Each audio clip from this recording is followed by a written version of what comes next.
Hello, it's Clozapine Fit and Lean here again. Okay, so this will be part 4 about anabolic androgenic steroid hormone abuse and the harms it can cause. So there's two subjects that I did not talk about in part 1, 2 or 3. And those are namely benign prostate hyperplasia, so enlargement of the prostate, okay, as well as covering further depth and, how to say, complicated, understanding around hepatic injury due to anabolic androgenic steroid abuse. Okay, so basically, if you take too many anabolic androgenic steroids, so you abuse them, okay, you take too high of a dose or too many of them at too high of a dose, okay, is your prostate can actually enlarge. Now it's transient, okay, and if you stop doing what you're doing, it should go back to normal. Okay, I'd just like to say this actually happened to me once, and it was very uncomfortable. I was taking proper, full-blown prescription-grade, pharmaceutical, testosterone cypionate. It was the activist one, about this big little multi-use vial, 200 mg a milliliter of test cypionate. I was taking 200 weekly milligrams of this stuff and getting fantastic gains, brilliant feeling of well-being, all this type of stuff. And I decided, I want to get to this many inches arms, or I want to get lean while doing it. So I thought I'd up the dose to 400 weekly milligrams. I thought to myself, well, I used to use 400 weekly milligrams of some underground lab, and I tolerated it fine. So I'll just do this with the cypionate, which I got from Activist. Now, please, the Activist was really strong because it was real pharmaceutical products, not the underground lab, which are often underdosed. And I took this, 400 milligram injection. About 3 or 4 days afterwards, I literally had an enlarged prostate and couldn't pee. I had to skip my next dose. About a week afterwards, it started to return back to normal. It was transient, thankfully, and how can I say, it was just a bit uncomfortable. Okay, so this is a fairly common side effect of anabolic androgenic steroid abuse. Is basically enlargement of the prostate, and then it's transient. It's dose dependent. Now, something that isn't so transient and isn't so relatively benign, okay, is androgen-induced liver injury. So this is quite rare, okay, but it can happen if you really abuse these drugs. So this happens not with what we call injectable anabolic androgenic steroids, okay, it usually happens with what we call C17 alpha alkylated anabolic androgenic steroids. Okay, so what does that mean? So on that sterane nucleus, okay, that cholesterol backbone, at the 17th position, on the particularly alpha part of that 17th position, okay, is it's methylated.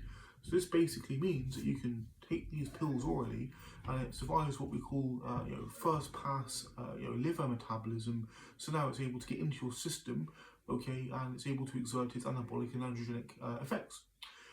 Now, sadly, there seem to be numbers of reasons why it's hypothesized that if you take too high of a dose of these steroids, C17 alpha alkylate anabolic androgenic steroids for too long, is you can now incur serious harm to your liver, which may be permanent.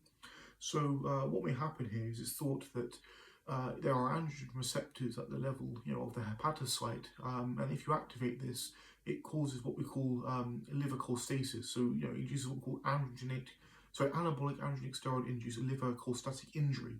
So what may happen is that bile flow through that liver essentially may slow down, leaving an accumulation of toxins which may damage the liver. Okay. Furthermore, by the way, this is not very known. If you actually use the C17 alpha alkylate anabolic steroids and say you're on a big old dose of testosterone and anthate a week, such as 500 weekly milligrams of this stuff, like a truly super physiological dose of anabolic androgenic steroids, okay, what may happen now, for example, if you go to your GP, okay, you have a routine blood test done, that comes as, AST, ALT, all this type of stuff, and their enzymes are raised, and you've got all the symptoms, for example, of, liver cholestasis induced by androgens, such as low appetite, feeling of malaise and lethargy, etc., etc. If you have now actually injured your liver, okay, it's not just simply a matter of coming off of, these high doses of, oral anabolic androgenic steroids, to essentially fix your liver. Okay, now please do not confuse me here. Sorry, I will not confuse you here, rather. Now, say testosterone by itself, even a big dose of like 500 weekly milligrams of, say, testosterone alpha cypionate may not cause by itself, liver cholestatic injury. Okay, however, what it does is if it's happened through C17 alpha alkylated ones, okay, which it does, what will happen is those stem cells, okay, which usually would work correctly to restore your liver, to function, as it should do, basically do not work correctly if you have the supraphysiological dose of non-C17 alpha alkylators such as testosterone or a bit of nandrolone, for example. Okay, so now what may happen is you've injured your liver, okay, through anabolic androgenic steroid induced liver cholestatic injury, okay, and now you need to come off of all the stuff, okay, so to like a testosterone dose of literally 100 weekly milligrams, or even come off completely on a PCT. But for that men, a lot of men who use these drugs, that's not really an option.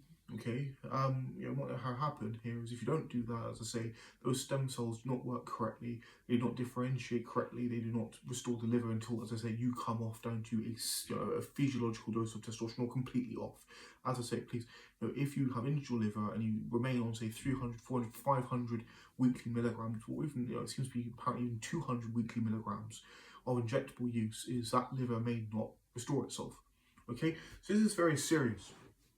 Okay, and also I'd just like to say, now this is very, very rare, but happens in extreme situations. I mean, by extreme, I mean you would really, really have to abuse these drugs for a long time. Okay, what we can get are what we call, liver cancer. So you may have these cysts, in your liver. If I remember correctly, please don't quote me on this, but I think there may be blood-filled cysts that basically infiltrate the liver, and this drastically can injure the liver and obviously compromise its function. Terrible. Also, apparently, if you leave your liver injured, for too long, okay, and you accumulate all the duration of exposure and dose exposure of these anabolic steroids, these oral ones, you now may get, stenotic scar tissue forming in the liver, etc., etc. This is very serious. So please, if you are going to use, C17s, okay, is you only have to use them for example, for imaging enhancement, for example, if you're peaking, to do a show, so maybe a bit of oxymethylone at 50 mg daily, or some methandione, so dianabol, maybe at 10, 20 mg daily, just for maybe to peak your get a bit of size on your arms or something like this. Or if, say, using oxymethylone, so anadrol towards the show, because it keeps you dry and shredded. Okay, maybe just limit the duration of exposure to just a few weeks, because these particular anabolic steroids, not only are they impactful to other systems of the body, for example the cardiovascular system, especially oxymethylone, but also, for example, to the liver. Okay, you do not want to take these things willy-nilly because they just keep you big. Please, this is not healthy. And I'm, by the way, not here to recommend the abuse of these drugs. I'm just trying to educate around harm, and therefore hopefully the viewers who may be wanting this or are doing this can now come to a more, how can I say, balanced decision about whether they want to take this risk or not. Not saying that you should take the risk because it's dangerous, okay? It's just a bad thing, in my opinion, to do. So there we go. Basically, lots of people get caught out by that fact. They think that if they do give themselves a cholestatic liver injury, is they just remove the superdrol or the oxymethylone or the floxymesterone, cruise on 300 mg and they're going to be okay. Not necessarily, as I aforementioned, I must emphatically state, is those stem cells which regenerate your liver may not function correctly to regenerate your liver unless you come off everything entirely, or everything apart from literally like 100 weekly mg of testosterone enanthate or cypionate. Okay, clozapine, fits and lean, boosh.